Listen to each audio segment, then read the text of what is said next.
کسی شخص کو نزع یعنی سانس نکلنے کی حالت میں کس طرف لٹانا چاہیے؟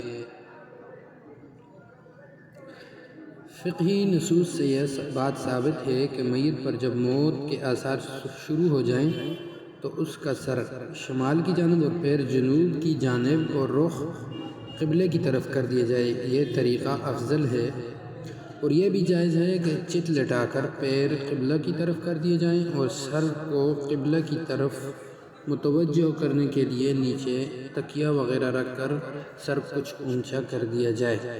یہاں مقصود پیر کو قبلے کی طرف کرنا نہیں بلکہ چہرہ قبلے کی طرف کرنا مقصود ہے۔